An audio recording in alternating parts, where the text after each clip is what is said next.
Muchas gracias por la presentación. Gracias a todas las entidades que han permitido que yo esté hoy aquí. Me han encantado todas las ponencias. Jorge, felicidades también. Me ha encantado escucharte. Todo un placer. Y bueno, pues a mí me tocó el papel de desarrollar el documento base que ha servido para crear la estrategia o parte de la estrategia de comunicación del Día Mundial del Dietista.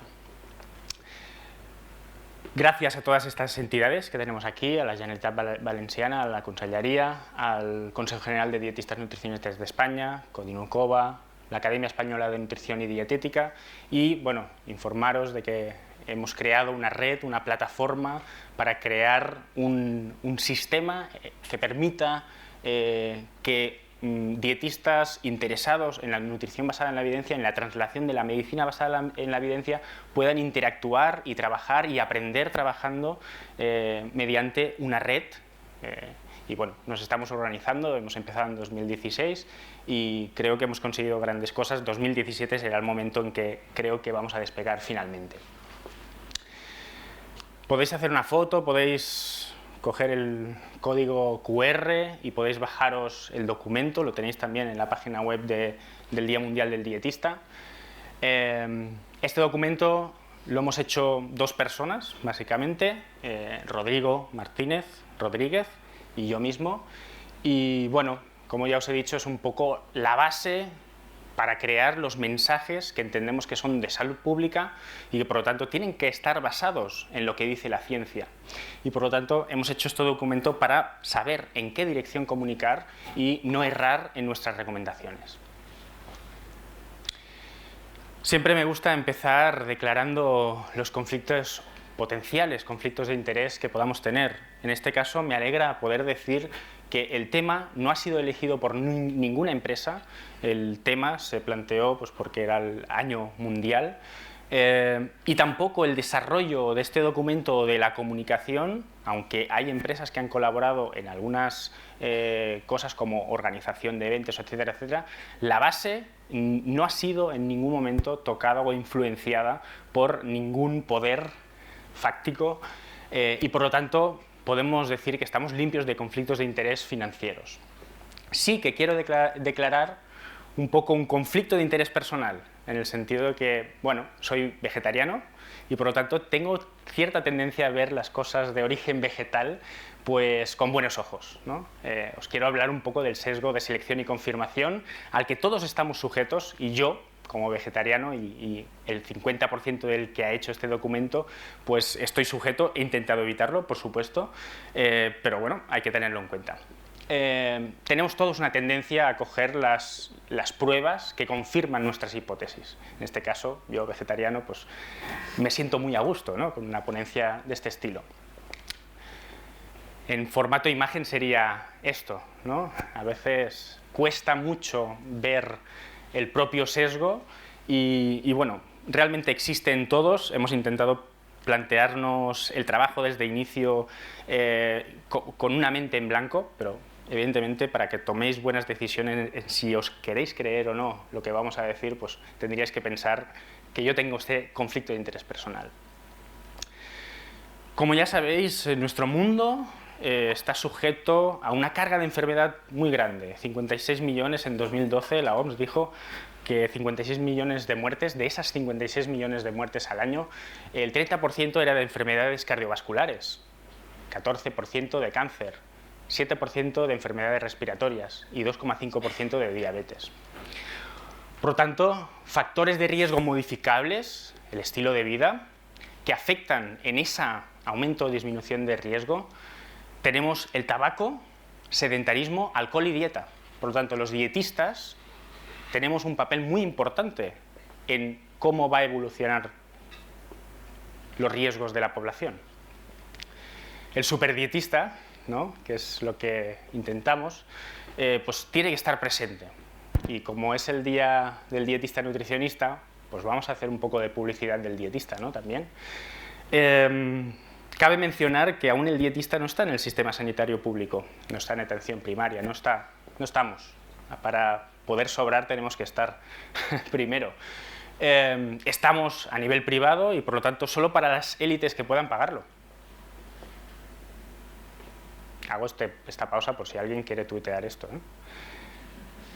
Cuando se introduzca el dietista nutricionista, por análisis que tienen otros países que lo han hecho, de hecho estamos a la cola en ese sentido en Europa, pues ven que la introducción del dietista, que hay que evidentemente crear un nuevo puesto de trabajo, gastar algo de dinero, pero que después revierte en el sistema sanitario y en la carga de enfermedad que se soporta. Por lo tanto, es coste eficaz y por lo tanto aumenta la eficiencia del sistema sanitario y del sistema en su conjunto. Por lo tanto, quiero dar este apunte del superdietista y que nos escuchen los poderes políticos para que nos incluyan de forma efectiva. Basta de publicidad, vamos a lo que hemos venido, que es contestar a esta pregunta. Es lo que intentamos con nuestro documento. ¿Cuál es el efecto del consumo de legumbres en la salud de la población? Resaltar, me encantan las imágenes que se han creado, son fantásticas, felicidades. ¿Cómo lo hemos hecho? ¿Cómo lo hemos hecho? Siempre es importante saber cómo se ha llegado aquí. A la respuesta, a responder a esta pregunta que parece sencilla, pero no lo es. En realidad hemos llegado a través de un sistema de evidencias rápidas, porque no teníamos mucho tiempo. Contestarla con el sistema completo nos hubiera costado varios meses, tuvimos un par de semanillas, así que necesitamos un sistema rápido. El modelo que hemos utilizado es de Brian Haynes, que lleva 10 años desarrollándolo y en este 2016 ha actualizado un poco y ha dicho pues, algunas novedades que no sabíamos. Podéis tener el paper aquí y yo mi ponencia la voy a pasar a los coordinadores para que cualquier persona que pregunte pues, pueda tenerlo, y si no, también a través de nuestro Twitter, Evit Nutrition, puede preguntar por la ponencia y se la pasaremos encantados. Lo que hemos intentado es ir a los máximos niveles de evidencia. ¿Por qué? Porque queríamos ver todo lo que hay publicado, no solo una parte, queríamos verlo todo. Entonces hemos empezado por arriba, que es lo que Brian Haynes dice con mucha cabeza y que parece muy acertado. Vamos al top.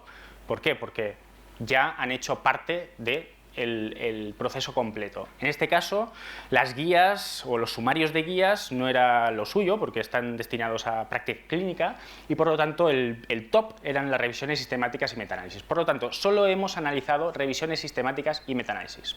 Eso quiere decir que nos podemos haber dejado algún estudio de cohortes, algún estudio individual, pero las revisiones sistemáticas y metaanálisis, que lo que hacen es englobar todas las publicaciones que hay hasta el momento, pues las hemos tenido todas en cuenta. Evidentemente, como en cualquier investigación, hemos creado unos criterios de elegibilidad antes de hacer la búsqueda y antes de ponernos a seleccionar artículos. ¿En qué se han basado estos criterios de elegibilidad? Pues evidentemente en la población a la que queríamos seleccionar. Los estudios tienen que ir de población general, puede ser sana o enferma. Las legumbres, queríamos legumbres enteras, no sus extractos. Se ha hecho mucha investigación sobre extractos de legumbres, pero queríamos ver cuál es el efecto del producto entero, porque es como lo va a consumir la población general en el mundo real, ¿no? Por lo tanto, hemos pasado de extractos, especialmente hemos pasado de extractos de la soja, etcétera, etcétera, porque queríamos ver el producto en sí, todo.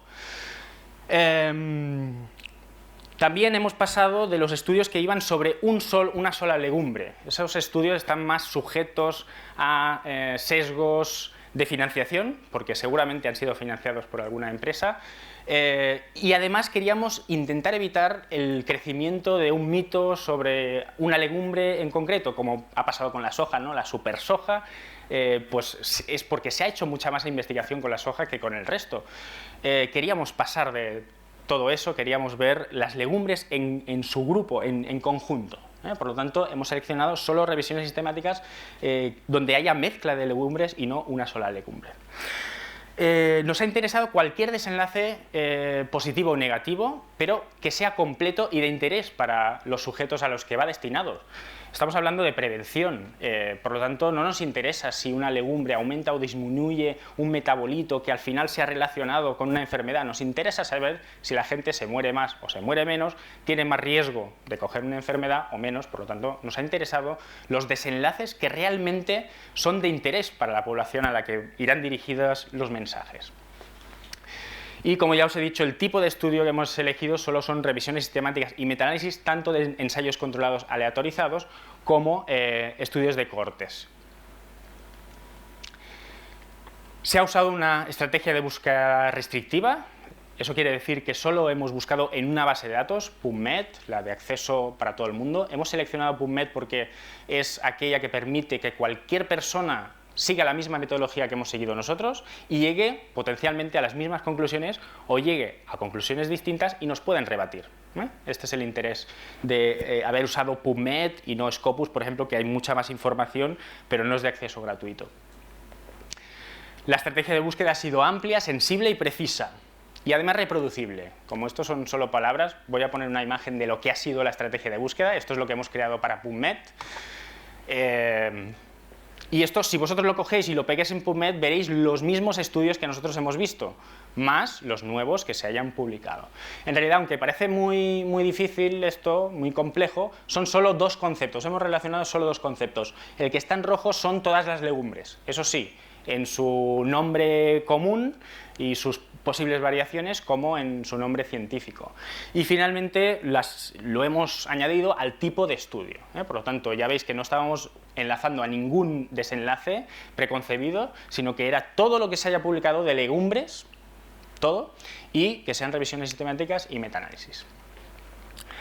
Bien, evidentemente hemos hecho una lectura crítica y un juicio razonado. Me gustaría deciros que hemos usado el sistema GRADE, que es el sistema que se está imponiendo en todo el mundo, ideado por la Cochrane Collaboration, pero no, porque esto hubiéramos tardado mucho, meses. Los expertos de guía salud tardan unos 3 meses en contestar una sola pregunta. Teníamos 2 semanas, por lo tanto no hemos seguido el sistema en su totalidad. Y tiene que ser visto esto como una limitación de esta revisión que hemos hecho, de este documento. Es una de las limitaciones que hemos tenido. ¿Qué sí hemos hecho? Hemos mirado si en el metaanálisis, en la descripción de la metodología, decían que ellos habían seguido el sistema GRADE y por lo tanto podíamos confiar o no, dependiendo de cómo lo informaran, de que hubiera bajos riesgos de sesgo, etcétera, etcétera. Aparte de eso, hemos aplicado un checklist, que no es la mejor de las maneras, pero sí que es la más rápida, se puede aplicar en 2-3 minutos, un checklist para revisar la calidad metodológica de las revisiones sistemáticas. Son 11 preguntas bastante sencillas de contestar y simplemente con un score nos dice si podemos confiar metodológicamente hablando de esa revisión sistemática o hay sesgos potenciales que pueden estar influyendo en las conclusiones de los autores. Y finalmente también hemos entrado en la base de datos DAIR, que es una base de datos de lecturas críticas de metaanálisis especializado, hecho por profesionales. El problema es que han parado su actividad en 2015 por falta de economía. Si algún político que está en la sala quiere potenciar, que se ponga en contacto con la Universidad de York para apoyarlos, porque necesitan dinero, y lo hacían muy bien. Lo malo es que no hemos encontrado, de las revisiones sistemáticas que hemos encontrado, ninguno tenía lectura crítica profesional de él. Como ya os decía, hemos pasado un checklist de lectura crítica para ver la calidad metodológica de las revisiones sistemáticas que hemos recuperado. Y ahora sí, ya paso a los resultados, pero vale la pena mencionar la metodología que uno sigue para ver la confianza que podemos depositar en los mensajes que al final han salido de este día. Resultados. No sé si se ve muy bien. PubMed, fecha 29 del 7 de 2016, 341 artículos. Hemos leído el título y abstract de todos. Y de estos hemos elegido 24 artículos. ¿Por qué? Porque eran los que realmente hablaban de legumbres y algún desenlace de interés para la población. De estos hemos leído el texto completo y 16 se han quedado fuera. Por lo tanto, nos hemos quedado al final con 8, que son los que han permitido crear todas estas recomendaciones. Evidentemente, de los 16, que son los que en teoría servían, pero que al final no han acabado sirviendo al hacer la lectura profunda, hemos visto que tenían algo que no iba bien, evidentemente hemos hecho una tabla en la que hemos expresado para cada artículo, para cada revisión sistemática, por qué se ha excluido. De manera que cualquier persona puede ir, plantar la estrategia de búsqueda en PubMed, recuperar todos los artículos, seleccionar y ver si ha seleccionado los mismos que nosotros hemos preseleccionado. Y luego darse cuenta o no de que realmente hemos leído el texto completo y hemos eliminado algunos porque no cumplían con los criterios de elegibilidad que habíamos planteado. Aquí los tenéis. Una de las razones principales de eliminación ha sido que solamente evaluaban un tipo o subtipo de extracto o de legumbre, aquello que nosotros realmente queríamos evitar. Fijaros la cantidad. Otros porque los outcomes eran intermediarios. Aumenta la inflamación y por lo tanto esto se ha visto. No. Queremos realmente ver si aumenta o disminuye la incidencia de una enfermedad, etcétera, etcétera. Tenéis todo en el documento. Resultados principales que hemos encontrado sobre sistema circulatorio, enfermedad isquémica del corazón. Pues fijaros bien, 2014, una revisión sistemática de estudios de cohortes en el que se incluyeron más de 198.000 participantes al final. La conclusión final de los autores es que la ingesta de 100 gramos de legumbres cocidas 4 veces por semana se asocia con un 14% menos de riesgo de enfermedad isquémica del corazón. Fijaros bien, realmente podemos ver que el metaanálisis, el resultado del metaanálisis es a favor de realizar esa intervención. El problema que hemos visto con esta revisión sistemática son, como limitación, que tiene un riesgo de sesgo medio o alto. Eso quiere decir que no podemos exactamente confiar al 100% con esta revisión sistemática y que por lo tanto tenemos que bajar el grado de recomendación de lo que dicen los autores. Es decir, de lo que dicen los autores tenemos que rebajar un poco la confianza. ¿Qué se hace en este caso? Pues en este caso concreto, por ejemplo, lo que se hace es, en lugar de decir que esto seguro que ocurre, decimos que podría ser que puede ser el consumo de legumbres podría disminuir el riesgo de enfermedad isquémica. Y por supuesto no nombramos el porcentaje de reducción. ¿Por qué? Porque no podemos estar absolutamente seguros de que la metodología de la revisión sistemática es adecuada y por lo tanto no sabemos la validez exacta interna que tiene. Sobre accidente cerebral vascular, pues bueno, la revisión sistemática que hemos encontrado y metaanálisis de 2014 es que no hay una asociación significativa. Ojo, que aquí también hay un riesgo de sesgo mediano-alto. Eso quiere decir que tampoco podemos confiar mucho en esta conclusión. Y quiere decir que nuevas investigaciones que hayan salido después de 2014, esos estudios de cohortes que os he dicho que no hemos incluido, pueden hacer que la balanza, al final, se traslade a un lado o a otro y nos confirme que realmente no hay un efecto sobre el riesgo de accidente cerebrovascular, o puede ser que las nuevas investigaciones nos lleven al final a que podamos decir definitivamente que sí hay una asociación positiva. Sobre la presión arterial, ¿qué hemos encontrado? Seguimos en 2014, parece que el año de las legumbres ha sido 2016, pero el año de la investigación en legumbres fue, al menos en revisiones sistemáticas y metaanálisis, en 2014. Sobre la presión arterial, revisión sistemática de ensayos controlados aleatorizados, con una N al final relativamente pequeña, de 554 hipertensos, y nos dice que los sujetos que consumieron legumbres se observó una disminución estadísticamente significativa en la presión sanguínea sistólica y en la presión arterial media. Fijaros bien, también queda claro que las conclusiones de los autores son las reales. Si miramos el intervalo de confianza, no cruza la línea de no efecto, por lo tanto podemos estar seguros. Y en este caso la lectura crítica nos ha dicho que sí que podemos confiar, porque en realidad solo tienen o parecen tener un sesgo de información, es decir, de cómo aportan los datos, pero parece que no, es improbable que afecte a las conclusiones de los autores. Por lo tanto, sí podemos confiar bastante o mucho en esta revisión sistemática y metaanálisis. Sobre el colesterol, ¿qué hemos encontrado en 2014? Pues un metaanálisis de ensayos controlados aleatorizados con una N con 1000 participantes, más de 1000 participantes, y nos dice que el consumo de legumbres variadas, ingesta media nos dice de 130 gramos al día cocidos, durante 6 semanas se tradujo en una disminución estadísticamente significativa del colesterol. Fijaros bien la cantidad de estudios que se han tenido en cuenta, son 22, esto es bastante inusual en un metaanálisis, y al también hacer la lectura crítica hemos visto que podemos confiar mucho o bastante en las conclusiones de los autores. Por lo tanto, esto es improbable que cambie aunque hayan salido nuevas investigaciones. Respecto al cáncer colorectal, 2013 se hizo una revisión sistemática de estudios de cohortes donde participaron más de 100.000 participantes, y dice que mayor ingesta de legumbres se asoció inversamente con la aparición de adenomas colorectales.